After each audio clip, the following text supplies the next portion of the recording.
नमस्कार। Good evening. आप सभी का स्वागत है सेरेमिक एकेडमी के ऑनलाइन प्लेटफॉर्म पर। और मैं रणजीत चौधरी आपको पढ़ाने वाला हूँ EORO पार्ट बी। ठीक है, तो जैसा कि पहले ये डिसाइड कर दिया था सर ने कि भाई आपकी जो दिसंबर लास्ट में EORO पार्ट बी की क्लासेज स्टार्ट हो जाएंगी, तो आज से अपन स्टार्ट करते हैं शुरू से, और बिना ज़्यादा समय लेते हुए अपन स्टार्ट करते हैं। तो सबसे पहले EORO पार्ट बी में सिलेबस की चर्चा करते हैं पार्ट बी की, कि पार्ट बी में क्या रहने वाला है।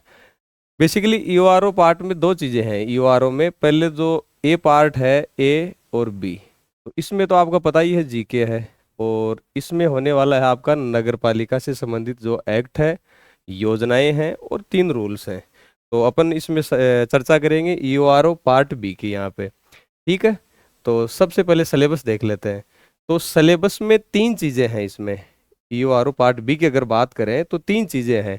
पहला एक्ट है, ठीक है, राजस्थान नगरपालिका अधिनियम 2009, जिसमें मैं आपको बता दूं कि चैप्टर टोटल तो इसमें 17 हैं।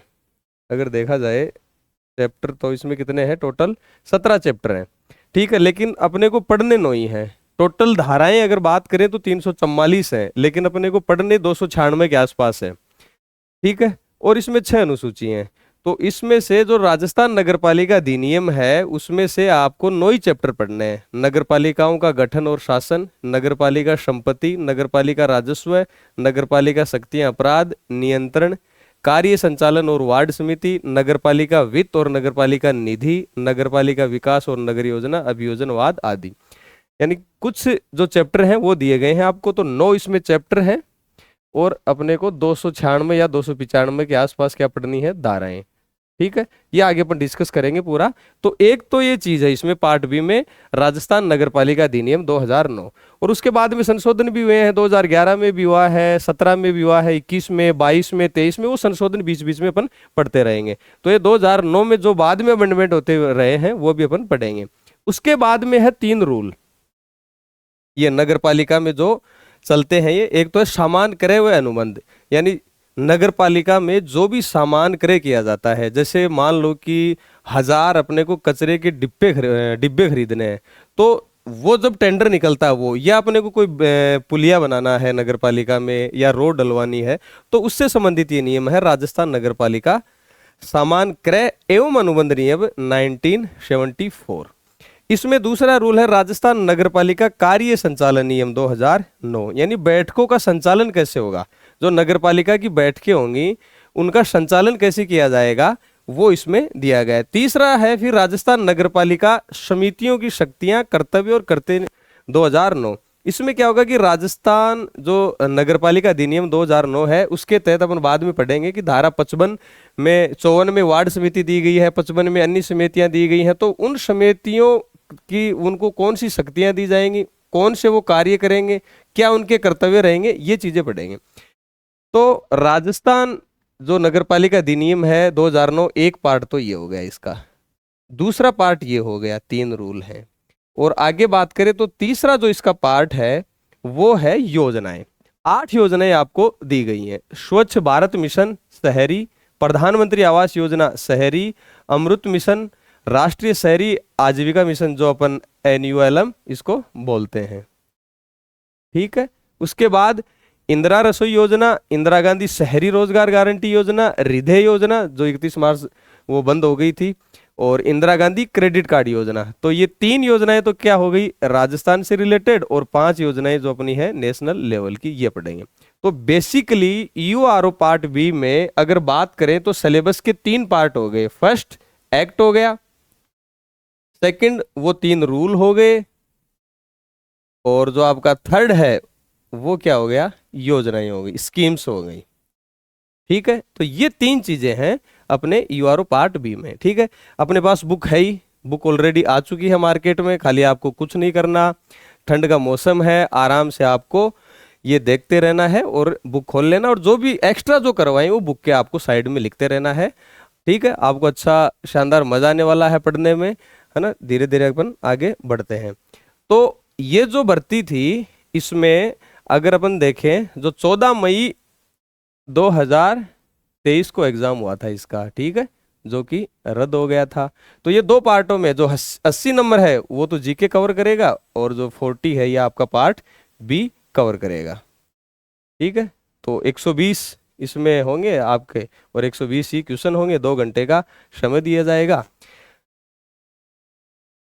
उस समय 14 मई को दो पेपर हुए, यानी दो पेपर कैसे, एक तो फर्स्ट शिफ्ट में पेपर हुआ और एक हुआ सेकंड शिफ्ट में। तो बेसिकली मैंने आपको अभी बताया कि ये 3 भागों में आपका पार्ट बी सिलेबस है। फर्स्ट कौन सा है, आपका एक्ट है। सेकंड कौन सा है, आपके रूल हैं। और थर्ड कौन सा है, आपके योजना है। 3 भागों में है। तो जो फर्स्ट शिफ्ट का 14 मई को पेपर हुआ, उस फर्स्ट में एक्ट में कितने क्वेश्चन आए, 20 क्वेश्चन आए। सेकंड जो है, जो रूल है, कितने रूल है, 3 रूल, उसमें से कितने क्वेश्चन आए, 10 क्वेश्चन आए। और जो आपकी 8 योजनाएं हैं, स्कीम है, उसमें से कितने क्वेश्चन आए, 10। इसका मतलब 10-10 क्वेश्चन तो ये हो गए, और 20 क्वेश्चन कौन से हो गए, एक्ट के हो गए। ठीक है। सेकंड जो हुआ, सेकंड शिफ्ट का उसी दिन, इसमें 18 क्वेश्चन आए, किससे, आपके एक्ट से। 12 क्वेश्चन आपके रूल से आए, और 10 क्वेश्चन किसके आए, योजना से। ठीक है। अगर अपन देखा जाए, अगर लेंथ के हिसाब से बात करें, तो भाई जो एक्ट है, जो भी है 250 पेज का है या 200 पेज का है, उसमें से कितने क्वेश्चन आ रहे हैं, 20। रूल है ये जो 10-12 पेज के हैं, उसमें से कितने क्वेश्चन आ रहे हैं, 10 से 12 क्वेश्चन। और आपकी 8 योजनाएं हैं, जो आप जैसे RS प्री जब दोगे तो कम से कम 50 योजनाएं पढ़ोगे। उसके उसके अगर वनस्पत देखें तो आपको 8 योजनाएं पढ़नी है, और आपके नंबर कितने पड़े हैं, 10। इसका मतलब ये जो एक्ट के ही पीछे आपको पड़े नहीं रहना है, इनको भी बराबर, ऐसा नहीं है कि भाई 8 योजनाएं हैं आपने ऊपर से पढ़ ली काम हो गया, तो इनको पूरा वेटेज है, इनको भी अच्छे तरीके से अपने को करने, ये चीज थोड़ा सा ध्यान रखने। बाकी देखा जाए तो इसको सब यही एक्ट से स्टार्ट करते हैं। बाकी देखा जाए तो है ना, इसको जैसे आपके 3 रूल हैं, इनको कवर कर लेना चाहिए सबसे पहले, और 8 योजनाएं हैं, इनको कवर कर लेना चाहिए। तो ठीक, आपको कम से कम 20 क्वेश्चन का जो वेटेज है वो आपका कवर हो जाएगा, और आपको इससे कॉन्फिडेंस भी आएगा। लेकिन अपन क्या करते हैं, एक्ट से ही पढ़ते हैं, 2009 राजस्थान नगर पालिका एक्ट 2009, और फिर बीच में जैसे 2-3 चैप्टर हो जाएंगे, और जब थोड़ा सा यूं आपको लगेगा कि यार बोर हो गए, फिर अपन बीच में रूल कर लेंगे या योजनाएं कर लेंगे। ठीक है, चलो आगे चलते हैं। अब सबसे पहले ये देखते हैं कि राजस्थान नगरपालिका एक्ट 2009, ये जो सब्जेक्ट है ना, इसमें आपको कल्पना करनी होगी, आपका ऑब्जर्वेशन कैसा है, इमेजिनेशन पावर कैसा है। अगर वो आपने सही दिमाग लगाया ना, तो एक्ट आपके लिए हार्ड नहीं होगा। जैसे भाई नगरपालिका की बात है, नगरपालिका आप कोई भी सोचो, जैसे अगर आप या तो नगरपालिका में रहते हो, या कोई किसी भी चीज को आप इमेजिन करोगे, जैसे किशनगढ़ नगर परिषद है, ठीक है। तो अगर उस चीज को आप देखोगे कि भाई दिमाग में लाओगे कि जैसे बैठक होती है, उसमें अध्यक्ष होगा, उपाध्यक्ष होगा, मेंबर सारे बैठे हुए हैं, ठीक है। वही जैसे अपन राजस्थान विधानसभा है या लोकसभा है, राज्यसभा, वहाँ कार्यवाही चलती है, उससे आप इसको कनेक्ट करोगे तो सारी चीजें ऑटोमेटिक आपकी क्लियर होती जाएंगी। ठीक है, ये चीज दिखाने से पहले मैं आपको एक चीज बताता हूं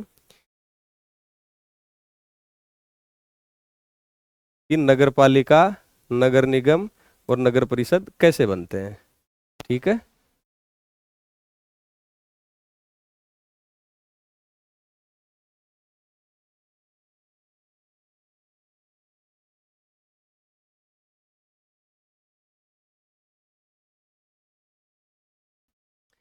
तो ये राजस्थान सरकार जो अपना स्वायत्त शासन विभाग है, उसकी अधिसूचना है ये।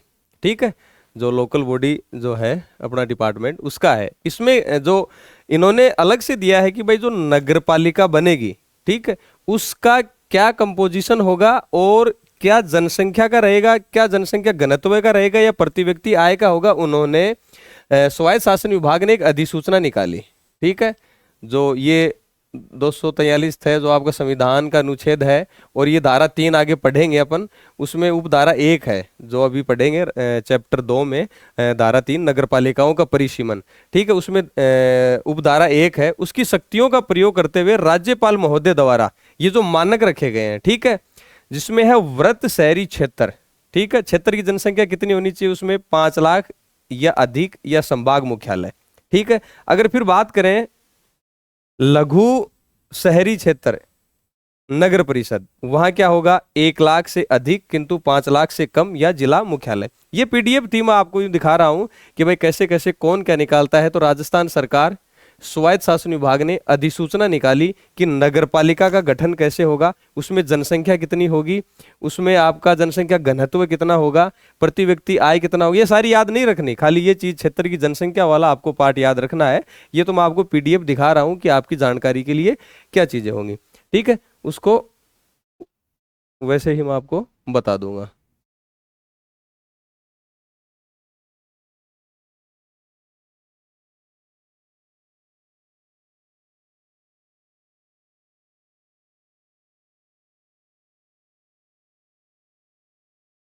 ठीक है, तो ये चीज है। तो सबसे पहले अगर अपन नगर पालिका की बात करेंगे, नगर पालिका, नगर पालिका होगा संक्रमणशील क्षेत्र, जिसको बोलते हैं ट्रांजिशनल एरिया। संक्रमणशील क्षेत्र जैसे कि मान लो कि आपका कोई गांव है और वो अपन ये देखते हैं, कई बार कहते हैं कि भाई ये गांव है यार, अब इसको तो यार शहर घोषित कर देना चाहिए। गांव जिसमें सारी सुविधाएं हो जाती हैं, तो अब अपन नहीं कहते कि यार ये तो सिटी जैसा हो गया, शहर जैसा हो गया। यानी वो गांव किसकी तरफ बढ़ रहा है, शहरीकरण की तरफ बढ़ रहा है।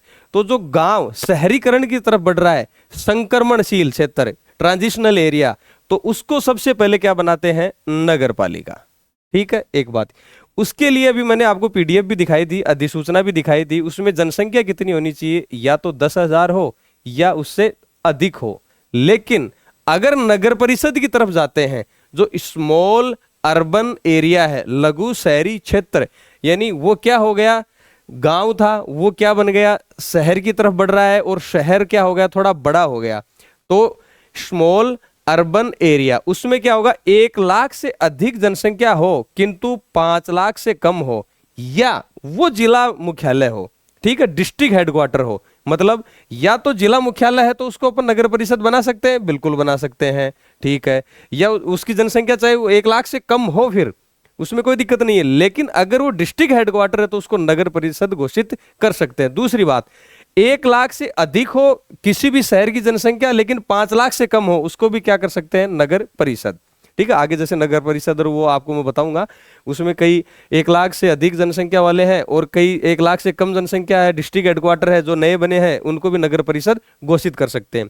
फिर नगर निगम, यानी उससे भी बड़ा शहर अगर वो बन गया हो, ठीक है, तो लार्जर अर्बन एरिया, उसमें क्या होगा, 5 लाख या उससे अधिक जनसंख्या, या क्या हो वो संभाग मुख्यालय हो। अगर संभाग मुख्यालय है उसको भी क्या घोषित कर सकते हैं, नगर निगम।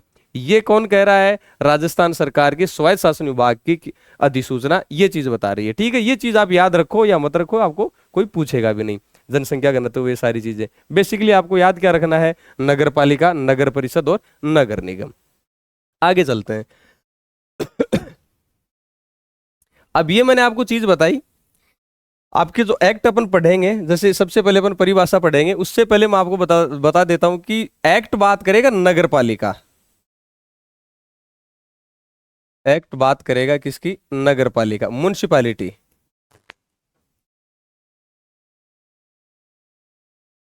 ओके, म्युनिसिपैलिटी, जहां भी नगर पालिका की बात आएगी एक्ट में, म्युनिसिपैलिटी ये 3 चीजों में बटेगी। ठीक है, म्युनिसिपैलिटी, नगर पालिका का नाम आते ही एक्ट में ये मत सोचना कि जो 10,000 या उससे अधिक जनसंख्या है उसको नगर पालिका बोलेंगे। एक्ट ये बोलता है कि नगर पालिका किसको बोलोगे, नगर पालिका एक्ट बोलेगा नगर पालिका बोर्ड, जो नगर पालिका भी पीछे बताइए ना, एक्ट बोलेगा उसको क्या, नगर पालिका बोर्ड, नगर परिषद,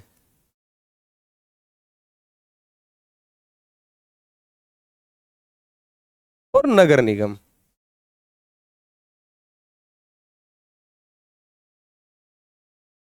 एक्ट में जहां म्युनिसिपैलिटी की बात आएगी, नगर पालिका की बात आएगी, इसका मतलब क्या है, वो तीनों की बात कर रहा है। किसकी, नगर पालिका बोर्ड, नगर परिषद, नगर निगम। ठीक है, अब नगर पालिका जो बोर्ड है, ये जो तीनों चीजें हैं, इसमें 2 प्रकार का प्रशासन रहेगा। एक तो राजनीतिक प्रशासन, एक रहेगा अपनी ब्यूरोक्रेसी। तो राजनीतिक प्रशासन में क्या होगा, राजनीतिक प्रशासन की अगर बात करें तो सबसे पहले अगर नगर पालिका बोर्ड की बात करते हैं तो वहां क्या होता है, अध्यक्ष। कौन होता है, अध्यक्ष। क्या बोलते हैं, चेयरमैन। या अपने नगर पालिका में देखा भी होगा अगर आप किसी नगर पालिका में है या नगर पालिका के बारे में सुना है। यही अगर नगर परिषद की बात करेंगे तो राजनीतिक रूप से इसका प्रमुख कौन होगा? सभापति। ठीक है, उसको क्या बोलेंगे? प्रेसिडेंट। यही अगर नगर निगम की बात करें तो उसका राजनीतिक प्रमुख वहां कौन हो जाएगा? महापौर, जिसको अपन क्या बोलते हैं? मेयर। चलो ये चीज हो गई।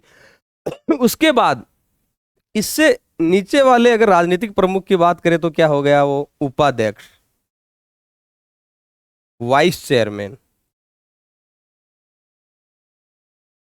अगर इससे नीचे वाले की बात करें राजनीतिक प्रमुख की तो वो क्या हो गया? Vice president. ठीक है, उपसभापति। क्या हो गया? उपसभापति। और वहीं अगर नगर निगम की अपन बात करते हैं तो वो क्या हो गया? उप महापौर। यहां वाइस मेयर मत कर देना, क्या होगा? Deputy mayor. ठीक है, एक्ट की बात कर रहा हूं। एक्ट में नगर पालिका तीन चीजों में डिवाइड होगी। नगर पालिका बोर्ड जो सबसे छोटे वाली है, नगर परिषद उससे बड़ी यानी स्मॉल अर्बन एरिया, नगर निगम लार्ज अर्बन एरिया। इनके राजनीतिक प्रमुख अध्यक्ष, सभापति, महापौर। वहां कंफ्यूज मत होना, वहां नगर परिषद का आप अध्यक्ष बोलोगे, चेयरमैन, और इसका जो नगर पालिका बोर्ड है बाद में सभापति। ये वहां कंफ्यूज नहीं होना है। नगर निगम की तो कोई दिक्कत नहीं है। आप सोचोगे कि यार प्रेसिडेंट, अध्यक्ष, तो उस हिसाब से है ना, तो आप क्या कर दोगे? नगर पालिका बोर्ड वाले को सभापति करके आ जाओगे। तो ये चीज ध्यान रखना है। तो ये आपका अध्यक्ष हो गया, सभापति हो गया, महापौर हो गया। और अपन बात किसकी कर रहे हैं? राजनीतिक नियुक्तियों की। तो इसी से अपन आगे चलते हैं। तो फिर क्या होगा? मेंबर किसमें? नगर पालिका बोर्ड में। जो चुन के आएगा वार्ड से उसको क्या बोलेंगे? सदस्य। किसमें बोलेंगे? नगर पालिका बोर्ड में। अगर नगर परिषद की बात करेंगे तो वहां होगा पार्षद, जिसको बोलेंगे काउंसिलर, पार्षद। और अगर नगर निगम की बात करेंगे जो उनके वार्ड से चुन के आएगा उसको बोलेंगे कॉरपोरेटर। नाम सुना भी होगा आपने, कॉरपोरेटर, ये मूवी वगैरह में सब में सुना होगा। उसको बोलेंगे निगम पार्षद। उसको क्या बोलेंगे? निगम पार्षद।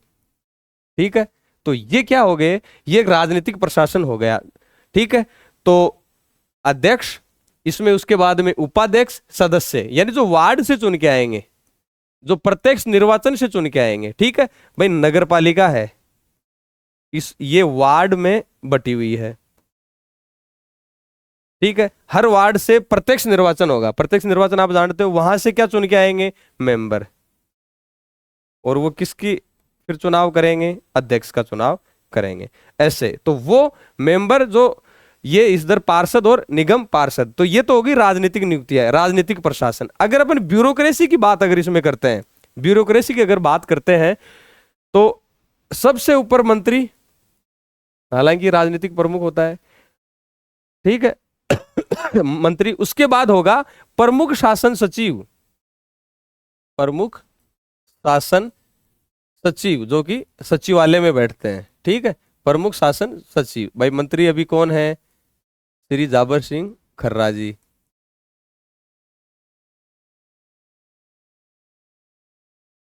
ठीक है, अभी प्रमुख शासन अगर प्रमुख शासन सचिव की बात करें तो अभी कौन है? राजेश कुमार यादव जी। ठीक है, ये याद नहीं रखना आपको, बस एक आपको बेसिक अपन स्टार्ट कर रहे हैं इसलिए मैं बता रहा हूं। ठीक है, प्रमुख शासन सचिव। उसके बाद होता है डायरेक्टर, निदेशक, निदेशक। ठीक है, डायरेक्टर। इसको कई बार निदेशक एवं विशिष्ट सचिव भी बोलते हैं। निदेशक एवं विशिष्ट सचिव, जो अभी अपने हैं कुमारपाल गौतम। ठीक है, ये जो अपना लोकल सेल्फ गवर्नमेंट वाला है, एलएसजी का ऑफिस है, वहां बैठते हैं। ये सचिवालय में बैठते हैं, मंत्री जी है। निदेशक एवं विशिष्ट सचिव कुमारपाल गौतम है। उसके बाद ये तो कहां बैठ गए? अपने हेडक्वार्टर जयपुर में। उसके बाद जैसे 7 संभाग हैं, अभी 10 हो गए, लेकिन जो पहले 7 संभाग थे वहां बैठते हैं डीडीआर। डीडीआर मतलब डिप्टी डायरेक्टर, उपनिदेशक। उपनिदेशक रीजनल मतलब क्षेत्रीय, क्षेत्रीय। ठीक है, ये कितने हैं अभी? 7। ठीक है, जो पहले 7 संभाग थे डीडीआर। तो ये चीज है। डीडीआर सबसे ऊपर कौन मंत्री हैं? जाबर सिंह खर्रा जी। प्रमुख शासन सचिव राजेश कुमार यादव। निदेशक एवं विशेष सचिव कुमारपाल गौतम। फिर डीडीआर, जैसे 7 संभाग थे पहले, अब 10 हो गए, तो 7 संभाग में क्या होता था, एक संभाग पे उपनिदेशक क्षेत्रीय बैठता था, डीडीआर। उसके बाद अपने तीनों क्या आ गए, वही नगर पालिका बोर्ड और आपका नगर परिषद, और ये आपका इधर कौन हो गया, निगम। ठीक है, तो इनके प्रमुख कौन होंगे? तो बोर्ड पे तो कौन बैठता है, देखो नगर पालिका बोर्ड, जो अपन सिंपल शब्दों में कहते हैं नगर पालिका। ठीक है, अभी अपन अगर बात करें तो नगर पालिका जो बोर्ड है वो द्वितीय श्रेणी की नगर पालिका होता है, तृतीय श्रेणी की होती है, चतुर्थ श्रेणी की होती है। ठीक है, ये 3 प्रकार की नगर पालिकाएं होती हैं। उसके बाद परिषद, क्या, नगर परिषद, और आपका क्या है, नगर निगम। ठीक है, तो इनमें तो आयुक्त बैठेंगे, कौन, कमिश्नर। कौन बैठेंगे, कमिश्नर, दोनों में। ठीक है, और इसमें बैठता है आपका ईओ, और ये जो भर्ती है वो किसकी निकली है, ईओ 4 की। ठीक है, जिसको आपने देखा होगा अधिशासी अधिकारी चतुर्थ। तो ये नगर पालिका बोर्ड है, नगर पालिका है, उसमें भी 3 कैटेगरी है, द्वितीय श्रेणी की नगर पालिका, तृतीय श्रेणी की नगर पालिका, चतुर्थ श्रेणी की नगर पालिका। यानी जो सबसे छोटी जो अभी नगर पालिका बनी ही है, यानी कोई गांव है या कोई स्थानीय क्षेत्र है, उसको सबसे पहले जब नगर पालिका बनाते हैं तब कौन सी नगर पालिका बनाते हैं, चतुर्थ श्रेणी की। और उसमें कौन बैठता है, ईओ चतुर्थ, जो कि ये भर्ती निकली हुई है। ठीक है, फिर इसका प्रमोशन होता है, जैसे ईओ चतुर्थ है अभी जो भर्ती निकली है, इसमें 100%, यानी जो भी भर्ती ली जाएगी ये 100% क्या है, डायरेक्ट रिक्रूटमेंट, जो कि अभी आरपीएससी करती है, पहले डिपार्टमेंट करता था। तो 100%। उसके बाद में ईओ 4 का प्रमोशन किसमें होगा, ईओ 3 में। किसमें होगा, ईओ 3 में। ठीक है, ये 4200 ग्रेड पे है, ये 5400 ग्रेड पे है। फिर ईओ 3 किसमें प्रमोशन होगा, ईओ 2 में। ईओ 2 में, इसको कई बार सचिव भी बोलते हैं, सेक्रेटरी सचिव भी बोलते हैं। ठीक है, तो ये जो भर्ती निकली हुई है कौन सी, ईओ 4 की। तो ईओ 4 कहां बैठता है, नगर पालिका बोर्ड। उसके बाद में ईओ 2 का आगे प्रमोशन होता है, फिर वो आयुक्त बन जाता है, कमिश्नर, नगर परिषद में बैठता है या निगम में बैठता है। फिर अगर जोन वाइज होता है, एक उपायुक्त पोस्ट भी होती है, जैसे मान लो कि अपना नगर निगम ये जयपुर है, ग्रेटर और हेरिटेज, वहां मान लो कि एक जोन है मानसरोवर जोन, तो मानसरोवर जोन में वहां उपायुक्त बैठ जाएगा, डिप्टी कमिश्नर। ठीक है, तो ये क्या हो गया, अपना गवर्नमेंट का जो अधिकारी होता है, गवर्नमेंट की तरफ से जो ब्यूरोक्रेसी होती है वो होती है। तो बेसिकली मैंने आपको 2 चीजें बताई कि नगर पालिका बनती कैसी है, वो अधिसूचना मैंने आपको पीडीएफ में दिखाई। ठीक है, कि भाई 10,000 या 1 लाख या 5 लाख से कम, 5 लाख और संभाग मुख्यालय और इधर डिस्ट्रिक्ट हेडक्वार्टर, तो उनको नगर परिषद बना देते हैं, उसको नगर निगम बना देंगे। उसके बाद में ये बताया कि भाई जो नगर पालिका बोर्ड है, नगर परिषद है, नगर निगम है, उसमें राजनीतिक नियुक्तियां होंगी, वो क्या क्या होंगी मैंने आपको बता दिया, और उसमें ब्यूरोक्रेसी क्या होगी, वो सारी चीजें मैंने आपको बता दी। दूसरी बात, अब आगे बात करते हैं। तो इनके आधार पे अभी जो है, अभी है अपने पास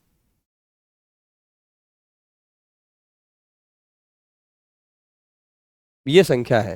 ठीक है, अभी 13 नगर निगम है, 52 नगर परिषद है, 235 नगर पालिका है, और टोटल 300 हो गई है ना। हालांकि साइट पे भी 282 ही है, अपडेट हुआ नहीं है। बाकी 13 नगर निगम है, नगर परिषद है, नगर पालिका, और कुल 300। अब इसमें देखो नगर निगम कितने हैं, 13।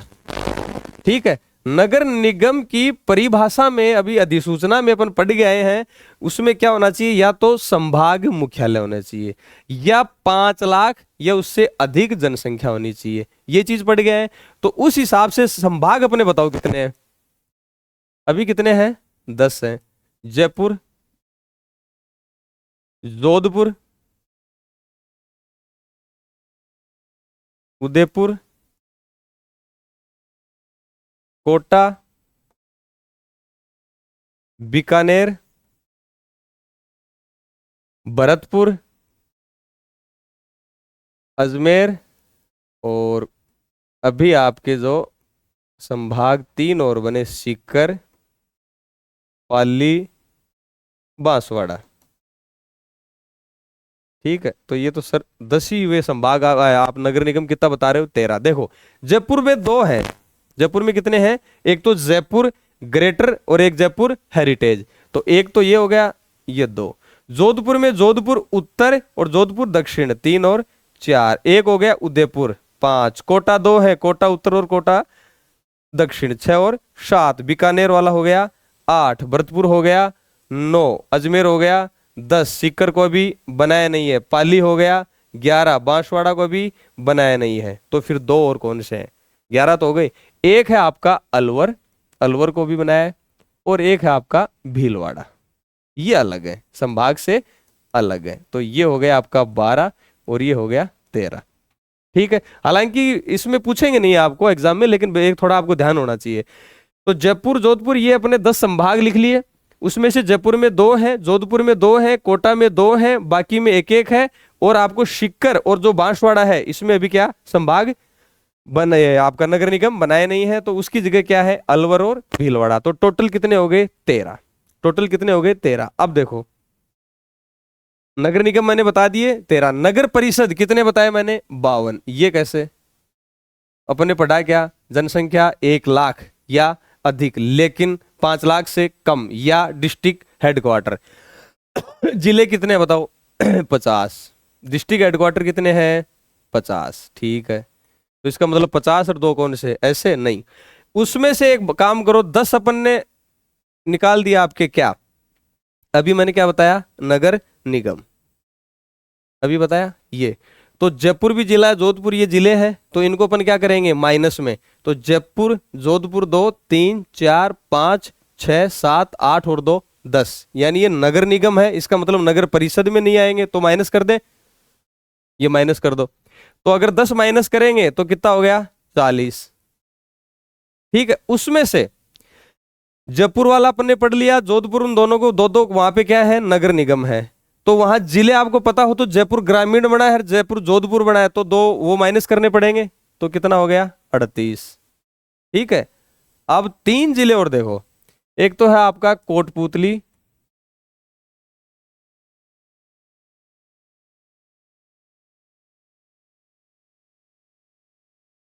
कोटपुतली बहरोड नए जिलों में है क्या? डीडवाना कुचामन है, और एक आपका है खैरतल तिजारा। इनको और कम करो एक बार, इनको और कम करो। तो 38 में से अगर 3 और कम कर दे तो कितने बच गए? 35। यानी 35 डिस्ट्रिक्ट हेडक्वार्टर तो सीधे क्या बन गया आपका? नगर परिषद। ठीक है, क्या बन गया? नगर परिषद। 35 सीधा डिस्ट्रिक्ट हेडक्वार्टर, नगर परिषद। इसमें से इन अलग अलग इनको नगर परिषद बनाया गया है, मतलब कोटपुतली को अलग से नगर परिषद है, बहरोड अलग से है, डीडवाना अलग है, कुचामन अलग है, खैरतल अलग है, और तिजारा अलग है। तो 35 सॉरी 35 और 6 कितने हो गए? 41। 35 और 6 कितने हो गए?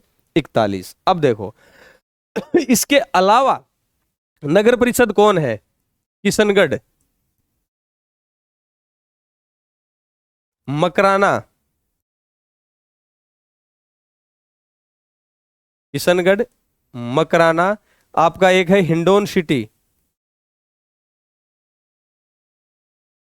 एक आपका भिवाड़ी,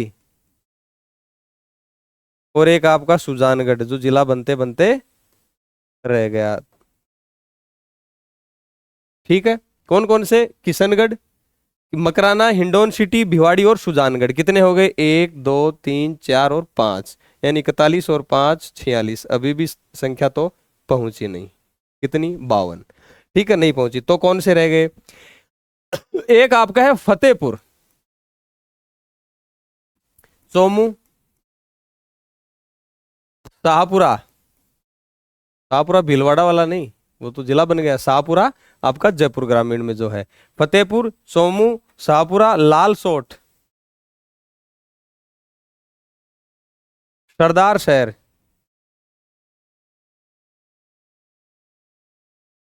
पुष्कर। कितने हो गए? हो गए क्या? 6। 3 और 3 6 हो गए। तो फतेहपुर 1, चोमू 2, शाहपुरा, लालसोट, सरदार शहर, पुष्कर। ठीक है, तो अब देख लो आप कितने हो गए? 46 और प्लस 6 52। ठीक है, ये याद रखने की जरूरत नहीं है, बस थोड़ा सा आपके नॉलेज के लिए बता रहा हूं कि कितने नगर परिषद हैं। ठीक है, तो अपने 35 तो सीधा डिस्ट्रिक्ट हेडक्वार्टर, ये जो 6 अलग थे इनको अलग अलग नगर परिषद बनाया गया है। ये 5 किशनगढ़, मकराना, हिंडौन सिटी, भिवाड़ी, सुजानगढ़ ये हो गए और 6 वो हो गए। ठीक है, इसका मतलब मैंने ये चीजें आपको बता दी हैं, ये रहा। ठीक है, जयपुर हेरिटेज, ग्रेटर जोधपुर उत्तर दक्षिण, कोटा उत्तर दक्षिण, अजमेर, बीकानेर, भरतपुर, उदयपुर, पाली, अलवर और ये जो भीलवाड़ा। ठीक है, ये मैंने आपको बता दिया। तो 13 तो क्या हो गए नगर निगम। इसके बाद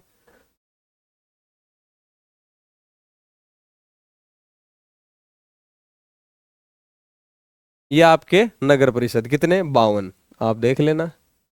ठीक है, ये सारे जिले हैं, तो किशनगढ़ एक अलग है जिलों से अलग। ठीक है, फिर इधर आपका ये फतेहपुर, ये आपका सुजानगढ़, हिंडौन सिटी ये मैंने जो आपको बताया। फिर इधर से आप सरदार शहर देखो, लालसोट, सोमू, पुष्कर। ठीक है, और शाहपुरा, इन दोनों में से एक ले लो, शाहपुरा। और इधर आपका चित्तौड़गढ़, फलोदी, गंगापुर सिटी ये सारे, और एक भिवाड़ी। ठीक है, बाकी डिस्ट्रिक्ट हेडक्वार्टर है वो अलग अलग हो गए। तो 52 आपके नगर परिषद है। इतना याद रखने की इसमें इतना जरूरत नहीं है। फिर आपके बाकी के 235 उनको याद रखना नहीं है। ठीक है, तो ये चीज हो गई। तो अगर मैं ये बात करूं कि इंट्रोडक्शन अगर मैंने आपको दिया है तो इसमें क्या बताया है, आपको सिलेबस बताया है। वो भी सिलेबस 3 चीजों में बटा है। पहला एक्ट है, दूसरे 3 रूल हैं, उसके बाद में योजनाएं हैं। ठीक है, और वो क्वेश्चन कितने कितने आ रहे हैं, 50 टोटल 40 क्वेश्चन आ रहे हैं। तो उनमें से 20 एक्ट में से आ रहे हैं, 10 उन दोनों में से आ रहे हैं। ठीक है, इसका मतलब लगभग अच्छा वेटेज है। ठीक है, राजस्थान नगर पालिका अधिनियम ये थोड़ा बड़ा है, और आपके जो रूल वगैरह है वो 20-25 पेज के हैं, बाकी का ये सारा ये है। उसके बाद में मैंने बताया कि भाई जब अपन एक्ट पढ़ रहे हैं, नगर पालिका ये सारी चीजें अपन कर रहे हैं, तो नगर पालिका बनेगी कैसे। ठीक है, तो राजस्थान सरकार की जो अधिसूचना थी, जो एलएसजी डिपार्टमेंट की, वो मैंने आपको बता दी। उसमें जो नॉर्म्स थे, उसके बाद में नगर पालिका 3 प्रकार की, जो म्युनिसिपैलिटी जो एक्ट कहता है वो 3 प्रकार की है। नगर पालिका बोर्ड जो सबसे छोटा, उसमें 3 प्रकार की नगर पालिकाएं हैं, 2nd, 3rd और 4th। और जो आपकी 4th वाली है उसके लिए जो आपकी क्या है, ये वैकेंसी निकली है ईओ 4th। उसके बाद में प्रमोशन होकर वो 2nd तक जाता है, कमिश्नर तक जाता है। उसके बाद मैंने आपको बताया कि राजनीतिक प्रशासन क्या होगा, वो मैंने सारे आपको अध्यक्ष, सभापति ये सारी चीजें बता दी, ब्यूरोक्रेसी वाला बता दिया। ठीक है, ठीक है, तो अब अपन राजस्थान नगरपालिका अधिनियम 2009 चालू करते हैं। ठीक है, फिर जैसे जैसे अपन आगे बढ़ेंगे, बीच में कभी ये रहेगा कि आपकी तरफ से कि भाई थोड़ा बोर होने लगे हैं, तो उसके बाद अपन रूल्स चालू कर देंगे या बीच में योजना चालू कर देंगे। ठीक है, लेकिन ऐसी सिचुएशन आएगी नहीं कि आप बोर हो। ठीक है, तो राजस्थान नगरपालिका अधिनियम 2009 मैंने पहले ही बताया कि इसमें चैप्टर तो कितने हैं, 17 हैं, अनुसूचियां 6, धाराएं कितनी है 344। क्या सारी पढ़नी है, नहीं पढ़नी है, क्योंकि कुछ जो चैप्टर हैं वो अपने सिलेबस में नहीं है। तो लगभग 295 या 96 धाराएं पढ़नी है, 9 चैप्टर पढ़ने हैं, अनुसूचियां 6 है ये चीज पढ़नी है। ठीक है, तो अपन स्टार्ट करते हैं राजस्थान नगरपालिका अधिनियम 2009 बजरंगबली का नाम लेके। ठीक है, आप आराम से बुक है ही आपके पास, नोट्स आपको बनाने नहीं है, खाली आपको आराम से सुनना है। और ये मैं आपको आश्वासन दूं या गारंटी, वो तो आपको बाद में पता चलेगा कि आपका बहुत शानदार एक्ट होने वाला है। कहीं कोई भी आपके कंफ्यूजन नहीं रहेगा। थोड़ा सा आप धैर्य बना के रखें, 2-3 क्लास में आपको समझ में भी आ जाएगा जिस प्रकार से अपन पढ़ेंगे। ठीक है, तो और बाकी मैं जो चीजें लिखवाऊं वो आपको बुक के थोड़े साइड में लिख लेना है आपको। ठीक है, तो राजस्थान नगरपालिका अधिनियम 2009 अध्याय मैंने आपको 17 बता दी, अपने को 9 पढ़ने हैं। तो ये जो राजस्थान नगरपालिका अधिनियम है, जो एक्ट है, जब ये विधानसभा में रखा गया तो राज्यपाल की अनुमति मिली इसको 11 सितंबर 2009। 11 सितंबर 2009 क्वेश्चन बन सकता है ना। ठीक है, तो 11 सितंबर 2009 को इसको अनुमति मिली, और लागू कब हुआ ये 15 सितंबर, यानी 4 दिन बाद 15 सितंबर 2009 को ये छावनी जो क्षेत्र होते हैं उनको छोड़कर संपूर्ण राजस्थान में क्या हो गया, लागू हो गया। तो अपने सिलेबस में क्या क्या है, चैप्टर 2, 3, 4, 5, फिर 6 नहीं है, 7 है, फिर 8, 9, 10 नहीं है, फिर 11, 12, 13 और 14, ये अपने 9 चैप्टर हैं। ठीक है, तो दूसरा जो चैप्टर है जिसमें नगरपालिकाओं का गठन, यानी नगरपालिकाओं का गठन कैसे होगा और उनमें शासन कैसे होगा जो मैंने आपको बताया कि अध्यक्ष, उपाध्यक्ष, सभापति, उपसभापति, वो शासन, और नगरपालिकाओं का गठन कैसे होगा, वार्ड बनेंगे, उनमें कौन कौन से मेंबर होंगे, कैसा आरक्षण लागू होगा उनमें, वो इस चीज में पढ़ेंगे, नगरपालिकाओं गठन और शासन, जिसमें धारा 3 से लेके 50 तक चैप्टर 2 में कवर होगी, धारा 3 से लेके 50 तक। ठीक है, ये सारी चीजें आपको एक एक धारा याद करवा दूंगा। ठीक है, अंगुलियों पे धारा याद हो जाएगी आपके। तो चैप्टर 2 में धारा 3 से 50 तक अपने को पढ़ना है। फिर है चैप्टर 3 कार्य संचालन और वार्ड समिति, यानी जो नगर पालिका का कार्य होगा वो संचालन कैसे होगा, किसके माध्यम से होगा, क्या उसका तरीका रहेगा। ठीक है, क्या बैठकों का तरीका रहेगा, बैठकें कैसे चलायमान होंगी, वो सारी चीजें किसमें पढ़ेंगे, धारा 51 से लेके 66 तक। यानी पहला चैप्टर 3 से 50। ठीक है, फिर चैप्टर अगला 51 से 66। फिर है नगर पालिका की संपत्ति, धारा 67 से 75। नगर पालिका की संपत्ति, जो भी आप कल्पना करो कोई नगर पालिका है, उसमें क्या है, तालाब भी है, उसमें परकोटे भी है, सार्वजनिक भवन भी है, पार्क भी है, उद्यान भी है, ग्राउंड भी है, ये सारी चीजें पूरी वो नगर पालिका की संपत्ति कहलाएगी, जो धारा 67 से लेकर अपन 75 तक पढ़ने वाले हैं। नेक्स्ट जो चैप्टर 5 है, नगर पालिका वित्त और नगर पालिका निधि, यानी नगर पालिका जो फंड रहेगा, जैसे मान लो नगर पालिका कुछ टैक्सेज लगाती है, ठीक है, या गवर्नमेंट से अनुदान मिलता है, ठीक है, या वित्त आयोग जो सिफारिश करता है कि भाई इतना % नगर पालिकाओं को दिया जाए, वो कहाँ जमा होगा, नगर पालिका का एक फंड होगा, नगर पालिका निधि कहलाएगी वो। ठीक है, और नगर पालिका वित्त, तो ये कहाँ से स्टार्ट होगा, धारा 76 से लेके 89 का है। 89 ये बाद में जोड़ी गई, वो आगे पढ़ेंगे इसके बारे में। तो 76 से 89। ठीक है, तो इसमें कोई दिक्कत ही नहीं है। 3 से 50, 51 से 66, 67 से 75 और 76 से 89A। उसके बाद में सीधा चैप्टर 7 नगर पालिका राजस्व है, यानी नगर पालिका की आय के स्रोत, नगर पालिका की निधि में पैसा कहाँ कहाँ से आएगा। ठीक है, जो टैक्सेज हैं, कौन से राज्य सरकार डायरेक्ट बोलेगी कि भाई ये टैक्सेज लगाओ, कौन से नगर पालिका टैक्स लगा सकती है, ये सारी चीजें किसमें है, धारा 101 से लेके 140 तक। ठीक है, इसमें थोड़ा सा फास्ट करते हैं क्योंकि इसमें इतना पढ़ने वाला कुछ है नहीं। उसके बाद में सीधा 7 से क्या मैंने बताया, चैप्टर 11 नगरीय विकास और नगरीय योजना। जैसे नाम से आपको पता चल रहा होगा, कोई भी नगर पालिका है उसमें विकास किया जाए, मान लो कि नई कॉलोनी काटी जाए, या इधर इसमें ग्राउंड बनाया जाए, ठीक है, इसमें खेल कूद का बनाया जाए, ये सारी चीजें, कोई नई पुलिया बनाई गई है या कोई नई बिल्डिंग बनाई गई है, तो वो योजना के तहत जो नगरीय विकास किया जाएगा वो किसमें पढ़ेंगे, धारा 159 से 199 तक। उसके बाद नगर पालिका शक्तियां और अपराध, यानी जो नगर पालिका की जो शक्तियां हैं, जो जुर्माने वगैरह लगाएगी, या कोई अपराध करता है तब कोई जुर्माने लगाएगी, वो धारा 200 से लेकर 297 तक पढ़ेंगे। ठीक है, फिर मान लो कोई केस चलता है, कोई वाद चलता है नगर पालिका और किसी के बीच में, वो धाराएं 298 से लेकर 308 तक पढ़ेंगे। उसके बाद में कंट्रोल, यानी नगर पालिका पे कंट्रोल कैसे होगा।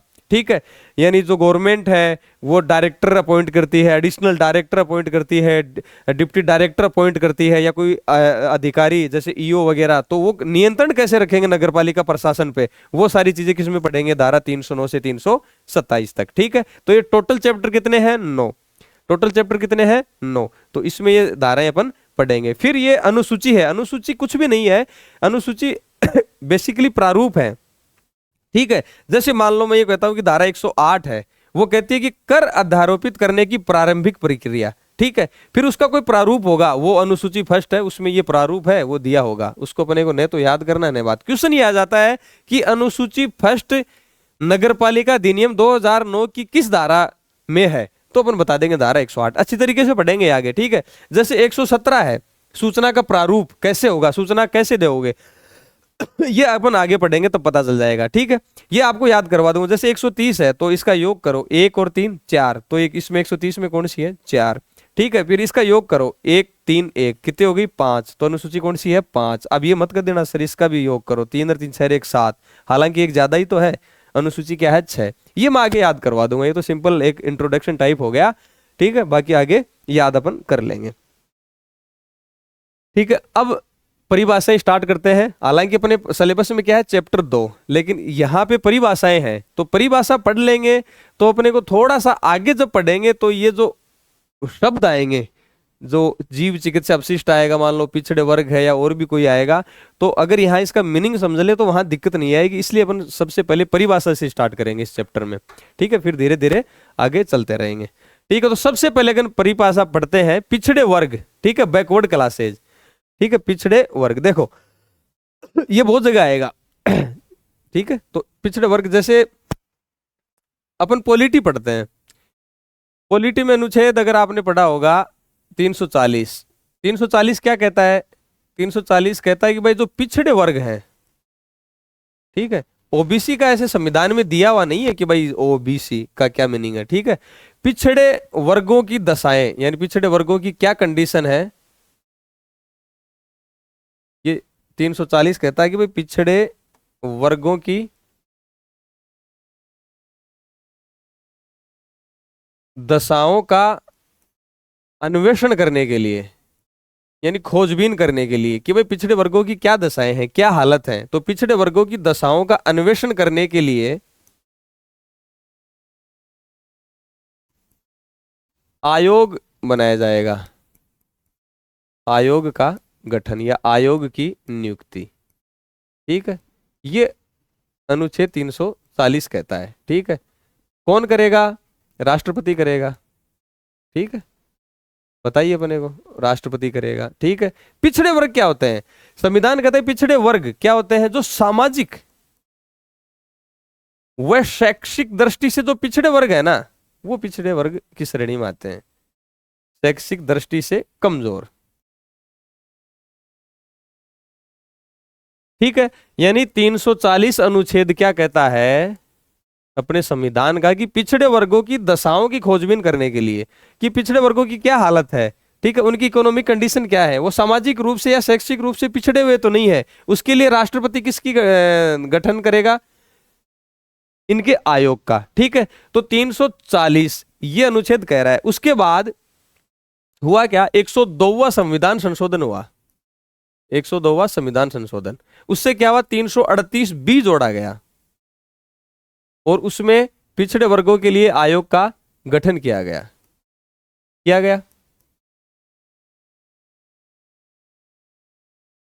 आयोग का गठन किसने किया? राष्ट्रपति ने। 340 में पढ़ते हैं। इसके साथ ही एक 342 ए, ठीक है। तो जो पिछड़े वर्ग हैं वो कौन कौन होंगे? मैंने वो बता दिया कि कौन होंगे, सामाजिक व शैक्षिक दृष्टि से पिछड़े हुए वर्ग। 342 ए, इसमें क्या कहा गया कि राष्ट्रपति किसी राज्य या संघ शासित प्रदेश में, ठीक है, अगर जहां राज्य है वहां राज्यपाल की परामर्श से केंद्रीय सूची यानी केंद्र सरकार अपने प्रयोजनों के लिए एक लिस्ट बनाएगी कि किन किन लोगों को उस सूची में शामिल किया जाए, पिछड़े वर्ग जो हैं वो किन किन लोगों को किसमें शामिल किया जाए, केंद्रीय सूची में। ये किसने किया? 102वें संविधान संशोधन ने, ठीक है। फिर हुआ क्या? 105वां संविधान संशोधन हुआ, 105वां संविधान संशोधन हुआ, जिसमें केंद्रीय सूची की परिभाषा भी दी गई कि केंद्रीय सूची में क्या होगा, जो केंद्र सरकार अपने प्रयोजनों के लिए जो सूची बनाएगी पिछड़े वर्गों की, केंद्रीय सूची। दूसरा इसमें यह जोड़ा गया कि अगर राज्य सरकार है, राज्य सरकार अपने स्वयं के प्रयोजनों के लिए, अपने स्वयं के उद्देश्य के लिए, ठीक है, वो भी अलग से पिछड़े वर्गों की सूची बना सकेगी, पिछड़े वर्गों की सूची बना सकेगी। इसका मतलब क्या हुआ कि ये जो राज्य सरकार, जरूरी नहीं है कि जो सेंट्रल की जो लिस्ट है उसमें जो ओबीसी में है या जो पिछड़े वर्गों में है वो स्टेट में हो, स्टेट की सूची अलग से हो सकती है। ये 105वें संविधान संशोधन द्वारा कहा गया। इसका मतलब राज्य सरकार भी अधिसूचना द्वारा या विधि द्वारा एक अपने उद्देश्य के लिए, राज्य सरकार के लिए क्या बना सकती है? अलग से सूची बना सकती है। तो ये मैंने थोड़ा सा आपको बता दिया। तो अपनी परिभाषा में क्या है? पिछड़े वर्ग अनुसूचित जातियों और अनुसूचित जनजातियों के अलावा, SC ST के अलावा ऐसे पिछड़े वर्ग जो राज्य सरकार समय समय पर अधिसूचित करे। जैसे शायद धौलपुर या भरतपुर की जाट कम्युनिटी है, वो सेंटर में शायद जनरल में आती है जहां तक है, या स्टेट में आती है तो वो उसमें अलग। इसका मतलब ये होगा कि केंद्रीय सूची और राज्य सूची में अलग अलग जो बनते हैं ये, ठीक है। तो कौन सा हो गया? SC ST के अलावा ऐसे पिछड़े वर्ग जो राज्य सरकार समय समय पर अधिसूचित करे। ये पिछड़े वर्ग जहां भी आएगा कि भाई पिछड़े वर्ग के लिए सीटों का निर्धारण, ठीक है, कि जो जैसे 20 वार्ड हैं, जो उसमें 2 सीटें किसकी हैं? पिछड़े वर्गों के लिए आरक्षित हैं। तो वहां पिछड़े वर्ग जब आएगा तब अपने को ये देखना है। फिर बात करते हैं जीव चिकित्सा अपशिष्ट यानी बायोमेडिकल वेस्ट। भाई देखो, जैसे आप कभी हॉस्पिटल में गए होंगे तो वहां पे कचरे के अलग से दो डिब्बे होते हैं, जैसे अलग एक होता है जैसे बायोमेडिकल वेस्ट, ठीक है, या एक अलग से कचरा होता है उसके लिए अलग होता है। तो बायोमेडिकल वेस्ट जीव चिकित्सा अपशिष्ट उसके लिए अलग से ही एक कचरे का डिब्बा बना होता है।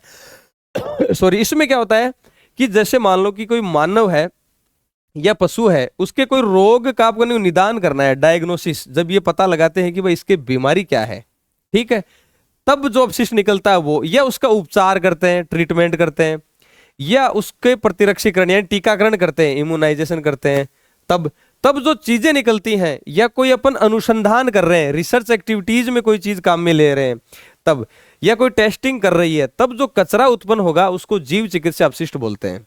ठीक है, कई प्रकार के अपशिष्ट आएंगे। देखो, इस जब ये एक्ट पढ़ेंगे कूड़ा करकट आएगा, उसके बाद में जो घरणोत्पादक पदार्थ हैं वो आएंगे, उसके बाद में सीवेज आएगा, परिसंकट में अपशिष्ट आएगा, ठोस अपशिष्ट आएगा। तो ये सारी चीजें अलग अलग, आप कंफ्यूज मत होना, हालांकि मैं एक साथ आपको बता दूंगा। अभी अपन जीव चिकित्सा अपशिष्ट पढ़ रहे हैं, तो जीव चिकित्सा अपशिष्ट में क्या, बायोमेडिकल वेस्ट में अगर मान लो मानव या पशुओं के रोग का निदान कर रहे हैं, डायग्नोसिस कर रहे हैं, पता लगा रहे हैं कि भाई इसके क्या रोग है, कोई मशीनरी यूज कर रहे हैं उसमें, ठीक है, कोई नली यूज कर रहे हैं, कोई सिरिंज यूज कर रहे हैं, कोई निडल यूज कर रहे हैं वो, या जब ट्रीटमेंट कर रहे हैं, जब ट्रीटमेंट करते हैं वो अपने सिरिंज चढ़ाते हैं, जो बोतल चढ़ाते हैं, ग्लूकोज चढ़ाते हैं वो, या कोई टीकाकरण कर रहे हैं, या कोई अनुसंधान क्रियाकलाप है, रिसर्च एक्टिविटीज कर रहे हैं, तब जो कचरा निकलेगा उसको क्या बोलेंगे, जीव चिकित्सा अपशिष्ट। जैसे एग्जांपल, या मानव शारीरिक अपशिष्ट है, पशु अपशिष्ट है, सूक्ष्म जीव विज्ञान माइक्रोबायोलॉजिकल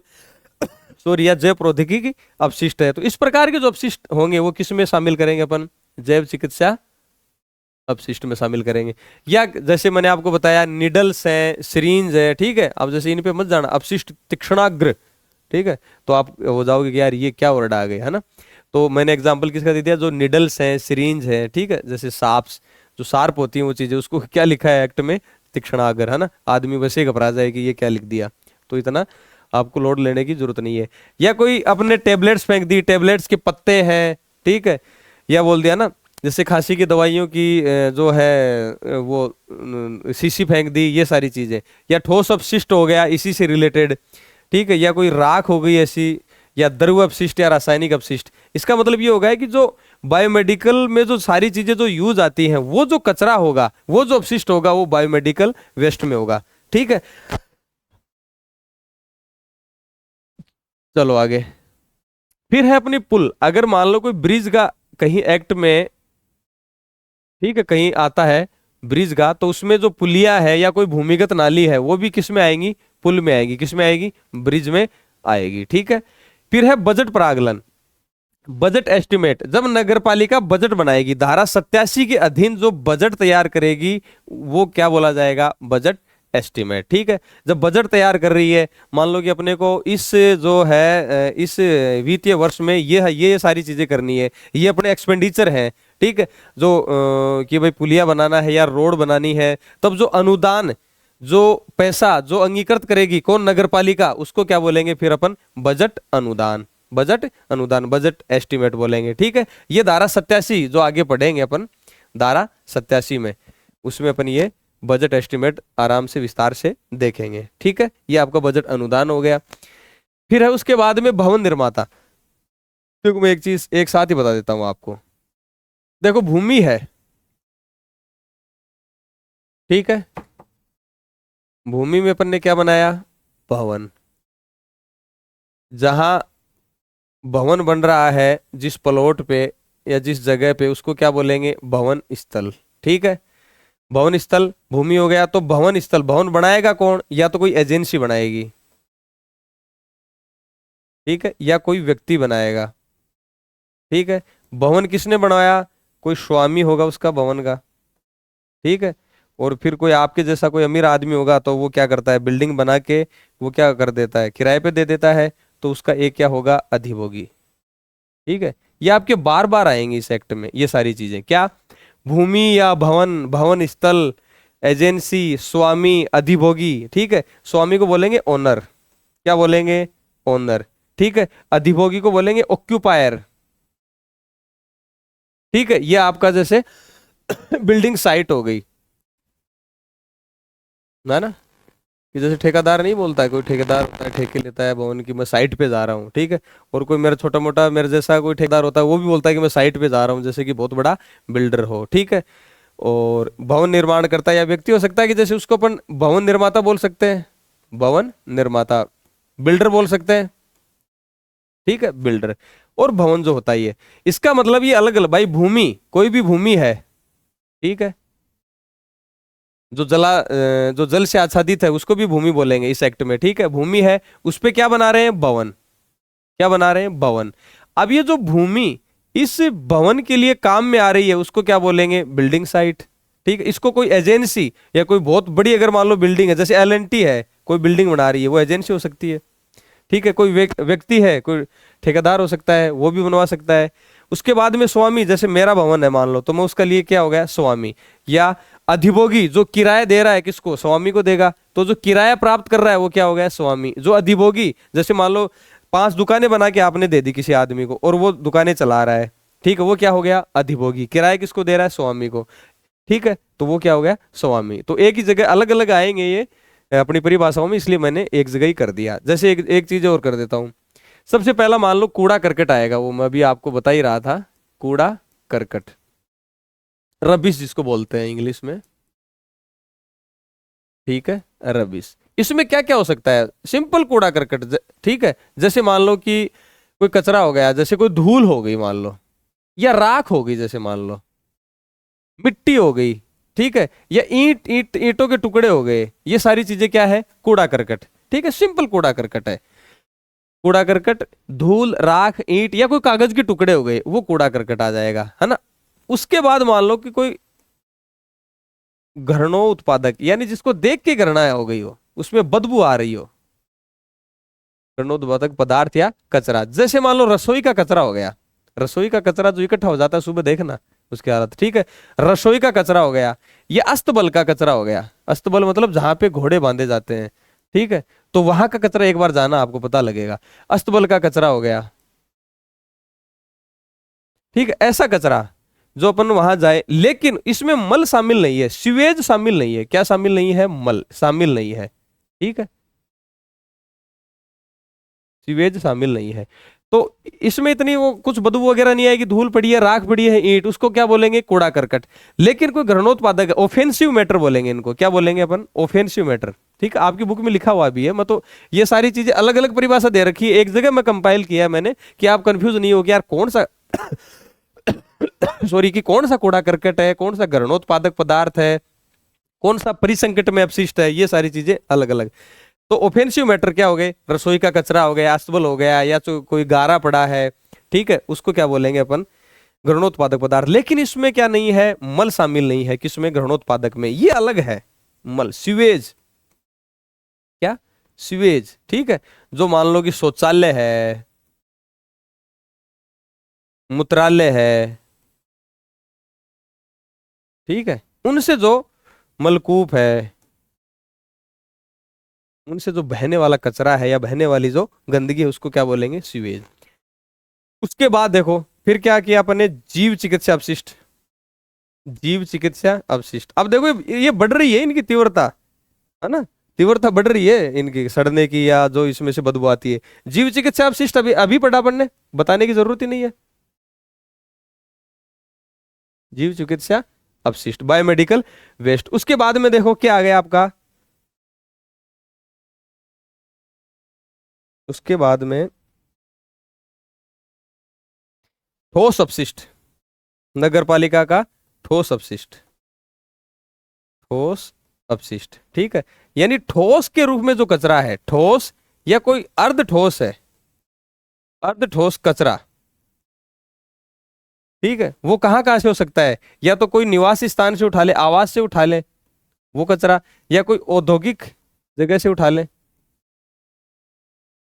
ठीक है, औद्योगिक परिसर वगैरह, वाणिज्यिक परिसर वगैरह वहां से उठा ले। लेकिन मान लो कि औद्योगिक अरे कोई परिसंकट में कोई थोड़ा खतरनाक कोई कचरा है, वो इसमें शामिल नहीं करेंगे। लेकिन अगर जीव चिकित्सा अपशिष्ट जिसको ट्रीट कर दिया गया, जो उपचार कर दिया गया है उसका, यानी उस कचरे को अलग कर दिया गया है, ठीक है, उस कचरे का प्रसंस्करण करके अगर वो कचरा अब सही है, थोड़ा कम खतरनाक है उसको ठोस अपशिष्ट में शामिल कर लेंगे, लेकिन औद्योगिक जो खतरनाक कचरा है उसको किस में शामिल नहीं करेंगे, इसमें ठोस अपशिष्ट में। इसका मतलब कूड़ा करकट थोड़ा कम है तीव्रता इसकी, चाहे बदबू की हो या खतरनाक की बात हो। उसके बाद में घृणोत्पादक पदार्थ जिसमें मल शामिल नहीं है, मल अलग से है, सीवेज, शौचालय, मूत्रालय आदि से। फिर जीव चिकित्सा अपशिष्ट मैंने आपको सारी चीज बताई कि वो निडल्स हो गई, सिरिंज हो गई, ये सारी चीजें।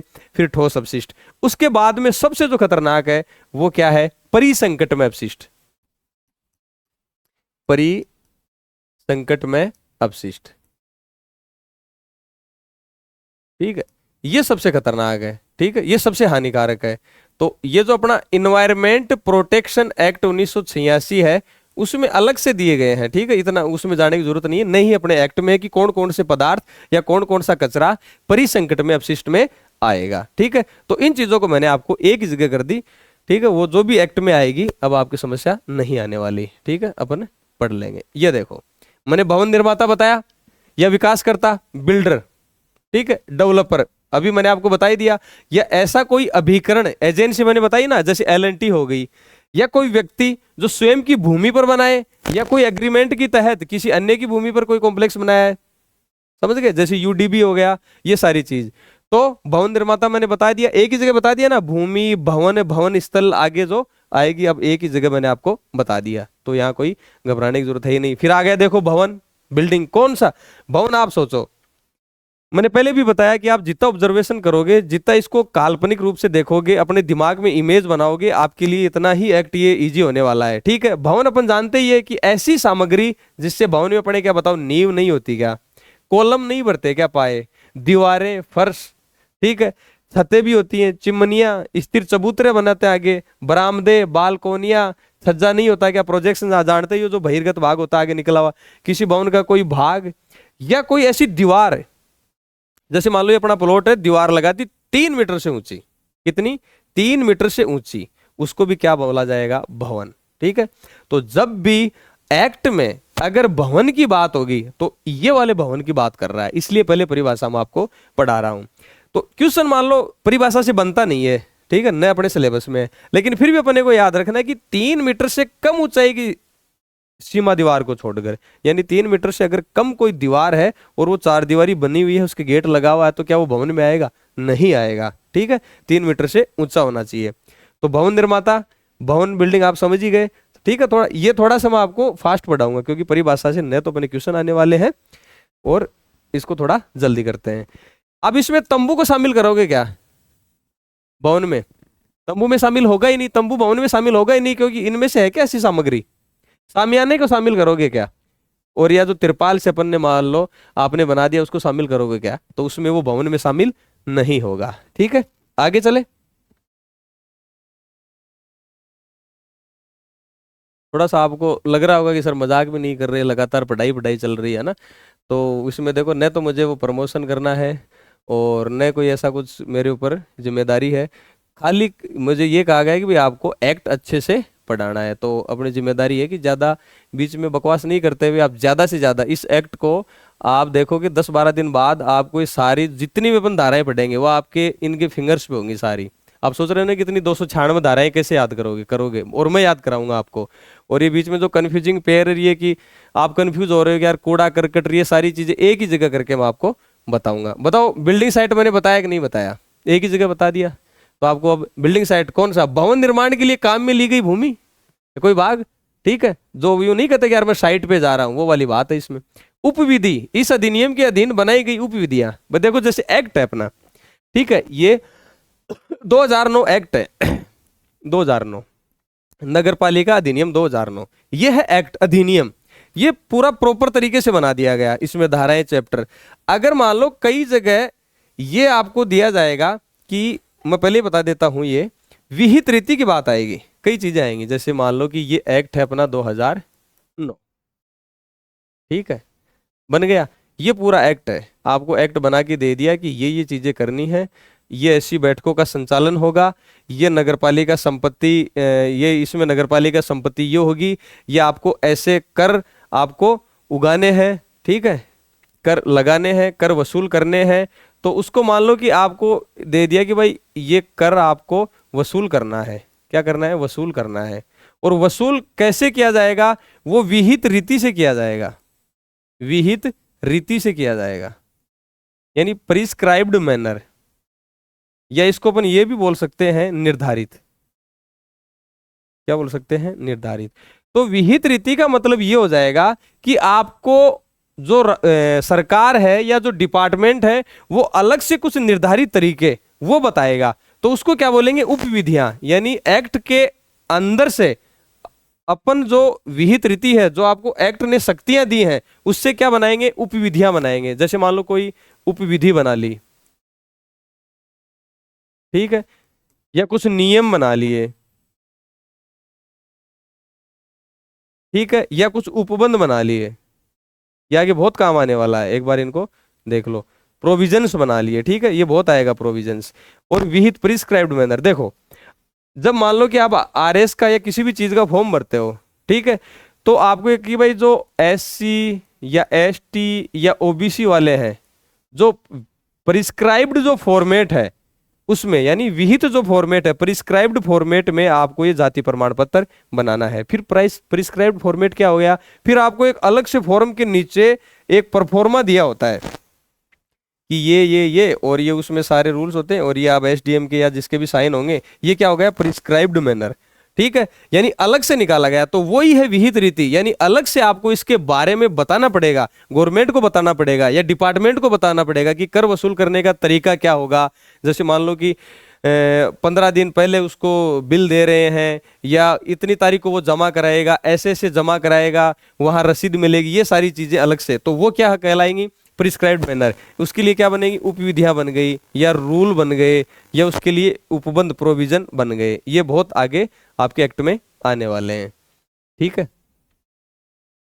तो कहाँ तक पढ़ लिया अपन ने, उपविधि, ये जो यहाँ तक, फिर ठीक है, आगे कल कंटिन्यू कर लेंगे, लंबी क्लास हो जाएगी, तो आपको घबराने की जरूरत नहीं है, एक्ट अपन अच्छे से करेंगे। अभी तो अपना चैप्टर चला ही नहीं है, अभी तो इंट्रोडक्शन पार्ट ही खत्म हुआ है, वो खत्म भी नहीं हुआ, शायद 10-20 और परिभाषाएं बच गई होंगी, तो ये अपन कल की क्लास में कंटिन्यू करेंगे, पढ़ते रहें। और अपनी जो किताब है, जो ये अलग से मैं लिखा रहा हूँ, उसको थोड़ा साइड में लिखते रहे। जैसे मैंने वो चीज़ लिखाई थी, कूड़ा करकट हो गया, या वो गणोत्पादक पदार्थ हो गए, फिर उसको एक ही जगह लिख लो, ठीक है। जैसे भूमि, भवन, भवन स्थल, बिल्डर, स्वामी, ऑक्यूपायर, उसको एक ही जगह लिख लो, ठीक है। तो आप सॉरी कंफ्यूज नहीं होगे, है ना। ये परिभाषाओं में क्या अलग अलग जगह पढ़े हैं, तो आप कंफ्यूज नहीं होगे, उसको आप क्या कर लो, अलग जगह में लिख लो, ठीक है। तो कल दोबारा मिलते हैं, और वापस आपको गुड इवनिंग, थैंक यू।